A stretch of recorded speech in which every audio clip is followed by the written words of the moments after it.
स्वागत है आप सभी का। आज हम बायोलॉजी के जेनेटिक्स में चल रहे मेंडल के नियम का अध्ययन करेंगे। इसमें हमने इसके पहले दो नियम पढ़े हैं और वो दोनों नियम थे प्रभाविता का नियम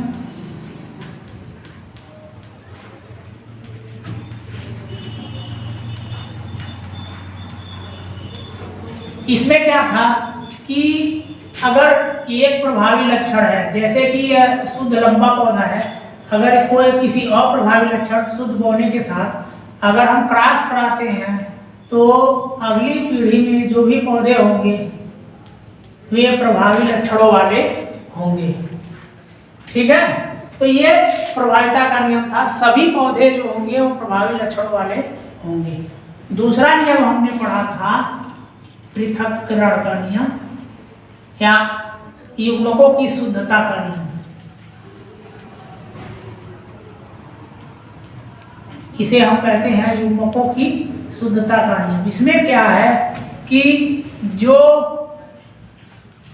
फर्स्ट जनरेशन में, पहली पीढ़ी में जो लक्षण प्राप्त हुए थे उन्हीं का आपस में सेल्फ क्रॉस कराने पर जो सेकेंड जनरेशन होगा उसमें इनका फिनोटाइप 3 संबंधी 1 का होगा और जो जीनोटाइप होगा वो 1 संबंधी 2 संबंधी 1 का होगा। तो हम इसको देख लेते हैं।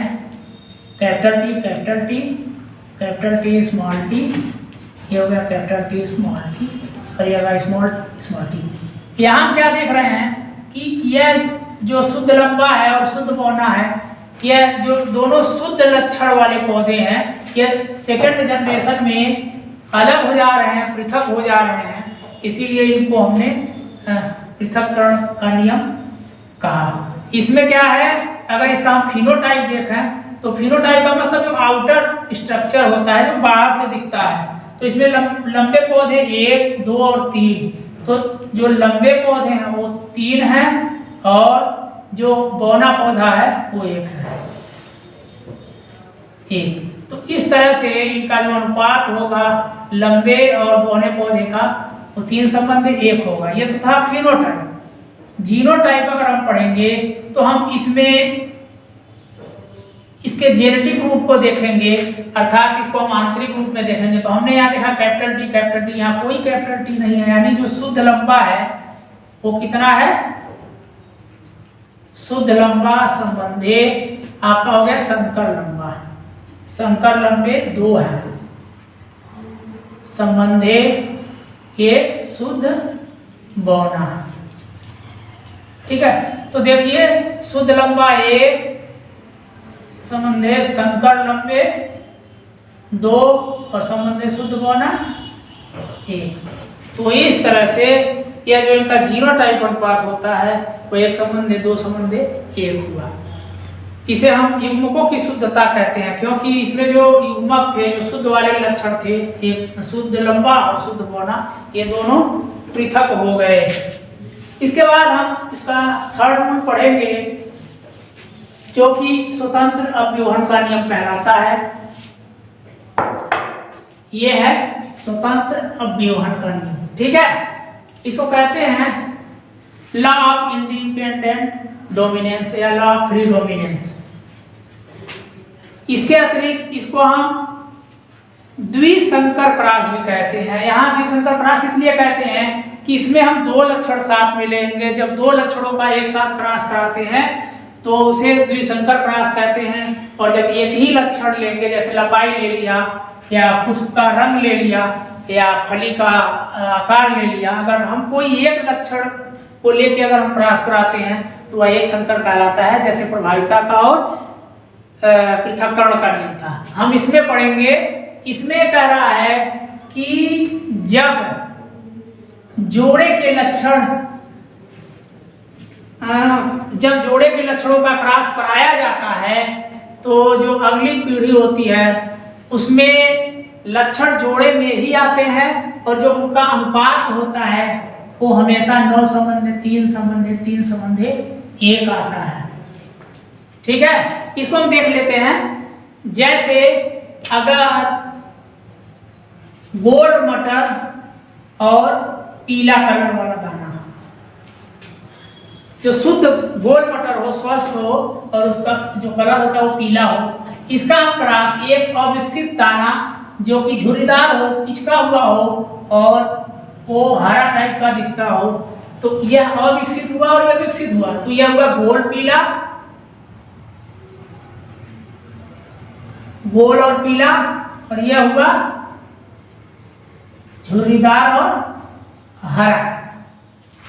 ठीक है, इसको हम क्या करेंगे, इसको हम क्रॉस कराते हैं। तो सबसे पहले हम इनको आर को एक तरफ कर लेते हैं कॉमन के रूप में,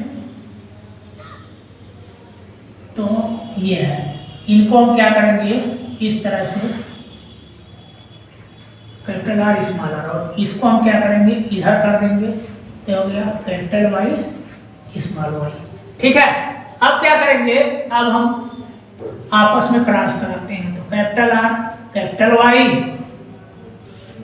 कैपिटल आर स्मॉल वाई, यहाँ हो गया स्मॉल आर कैपिटल वाई, और यहाँ हो गया स्मॉल आर स्मॉल वाई। यहाँ ध्यान देंगे कि जो पहला जो युग्मक जोड़ा होगा वह कैपिटल होगा और लास्ट वाला जो होगा वो दोनों स्मॉल होगा।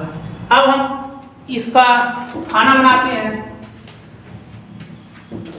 4 खाने इस साइड से और 4 खाने इस साइड से, इस तरह से कुल 16 खाने बनेंगे।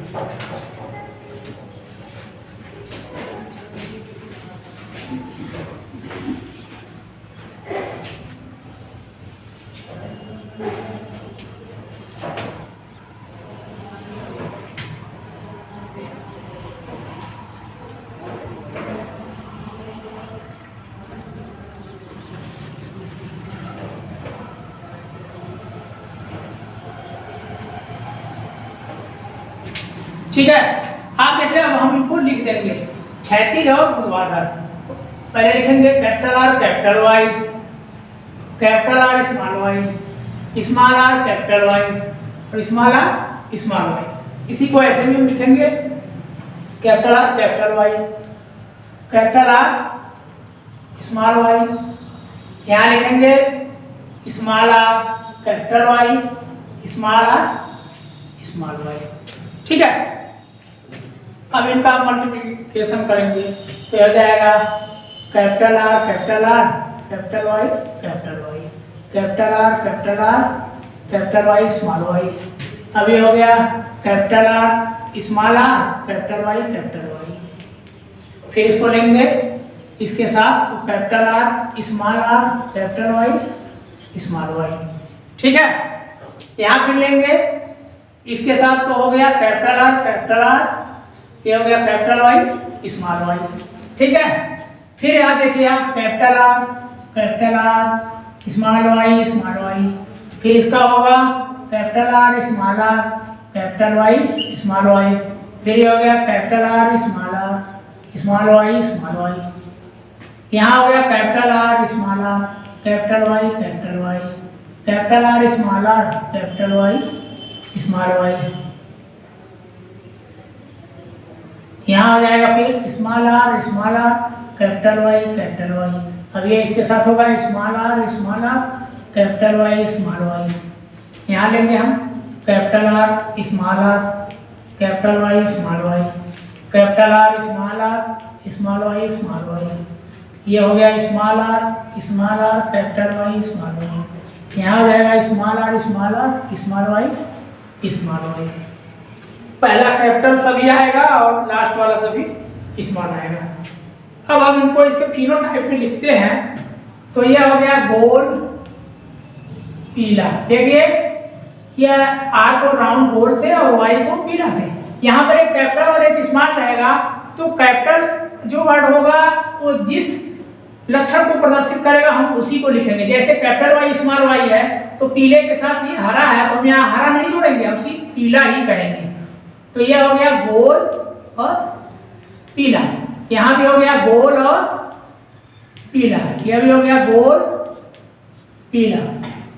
यहाँ ये गोल पीला, गोल वाई है दोनों, तो इसका हम कहेंगे हरा। यहाँ क्या होगा गोल पीला, यहाँ क्या है गोल यह भी हवाई हरा। यहाँ हो गया गोल पीला, यह हो गया गोल पीला, यह हो गया झुर्रीदार, दोनों स्मॉल आर हैं तो झुर्रीदार और पीला, यह भी हो गया झुर्रीदार और पीला। ठीक है, यह हो गया गोल पीला, गोल, उसके बाद हरा, यह हो गया झुर्रीदार पीला, यह हो गया झुर्रीदार और हरा। ठीक है, तो यह 16 खाने हैं और सब ये लक्षण प्रदर्शित हो रहे हैं। अब हम इनका फिनोटाइप निकालेंगे। फिनोटाइप निकालने के लिए क्या करेंगे, इसमें देखिए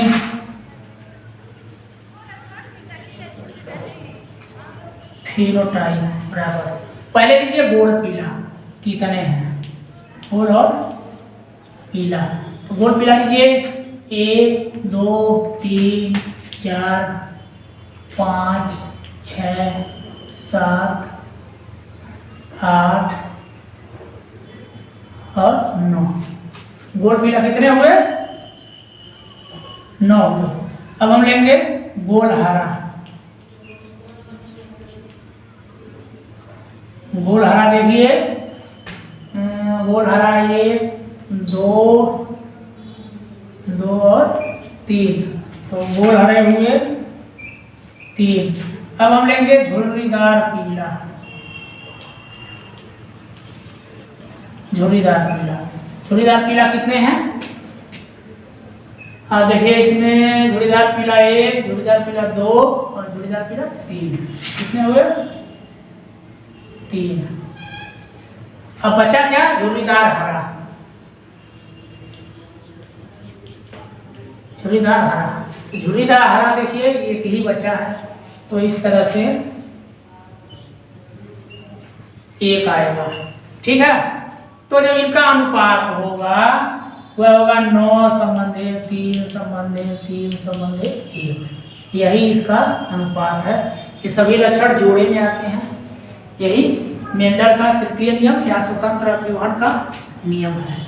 ठीक है, तो इसकी परिभाषा कि जब हम जोड़े के लक्षणों का आपस में, परस्पर विपरीत लक्षणों का आपस में जब क्रॉस कराते हैं तो जो अगली पीढ़ी होती है उसमें जितने भी लक्षण होंगे वो जोड़े में ही होंगे और जो उनका अनुपात होगा वो 9:3:3:1 का अनुपात होगा। तो ये मेंडल का थर्ड नियम है। इसके बाद मेंडल के लक्षणों में बहुत सारी कमियां भी रह गई, जिसका बाद में लोगों ने अपने अपने तर्क के हिसाब से उसको सिद्ध किया। उसमें जो सबसे पहला है वो है अपूर्ण प्रभाविता। तो हम यहाँ पढ़ेंगे मेंडलीय विकार, पढ़ेंगे हम मेंडलीय विकार। पहला है अपूर्ण प्रभाविता। ठीक है, किस नियम के अनुसार, यह नियम क्या कहता है, इस नियम के अनुसार जब एक प्रभावी लक्षण का एक अप्रभावी लक्षण के साथ क्रॉस कराते हैं तो जो पहली पीढ़ी होती है उसमें सिर्फ प्रभावी लक्षण ही प्रकट नहीं होता है, उसके साथ अप्रभावी लक्षणों का भी कुछ अंश उसमें जाता है। तो यह नियम जो है यह प्रभाविता के नियम का, मेंडल के प्रभाविता के नियम का विरोध करता है और उसका यह अपवाद है। जैसे एक गुलाबांस होता है तो उसमें क्या हो, अगर एक लाल पुष्प हो, यह हुआ लाल पुष्प, इसका हम क्रॉस कराते हैं, आप ले लीजिए सफेद पुष्प से।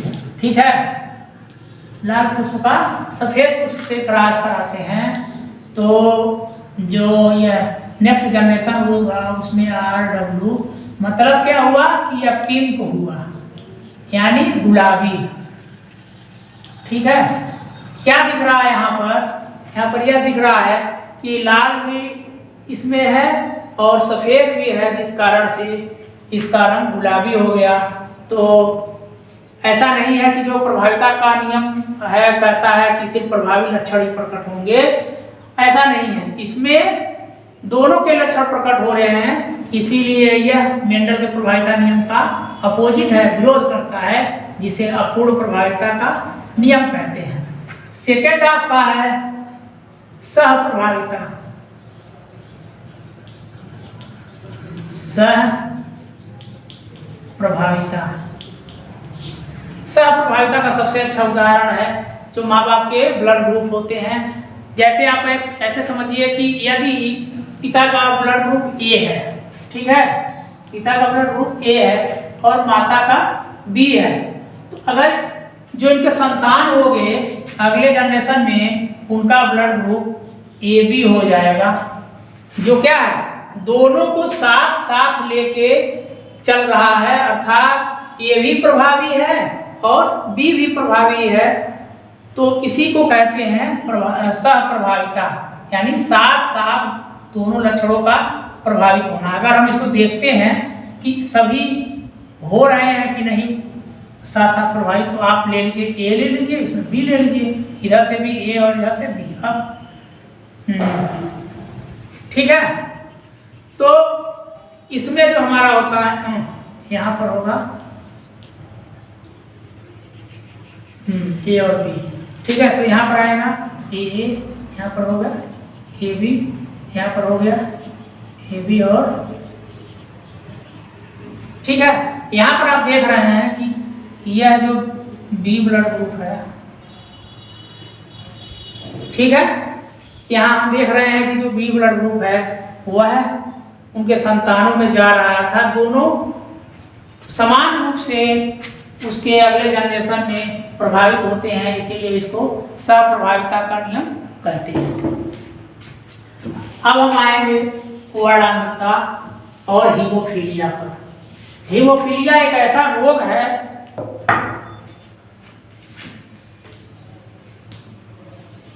हीमोफीलिया ऐसा रोग है जिसमें क्या होता है कि अगर किसी को चोट लग जाए, अगर ब्लड आने लगता है तो उसका ब्लड जमता नहीं है और लगातार बहता रहता है। तो यह जो रोग होता है यह आनुवांशिक होता है, इसी को हीमोफीलिया कहा जाता है। जैसे अगर माता अगर है हीमोफीलिक है, माता हीमोफीलिक है, तो उसका जो क्रोमोसोमल प्रदर्शन होगा वो इस तरह से होगा। अगर यदि माता वाहक है तो उसमें क्या होगा, एक प्रोडक्ट दिखाना है। अगर पिता अगर हीमोफीलिक होगा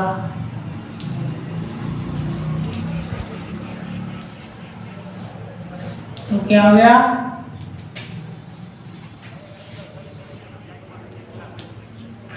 एक्स्ट्रा वाई होता है, ठीक है। ये हमारा पूरा का पूरा स्ट्रक्चर होता है। अब अगर हम देख लें कि अगर सपोज करो कि माता हीमोफीलिक है यानी एक्स डॉट है और पिता स्वस्थ है एक्स वाई,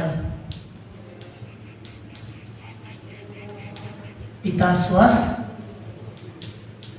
माता रोगी यानी हीमोफीलिक है, ठीक है। तो क्या होगा आप देखिए एक्स डॉट वाई, यहाँ हो गया एक्स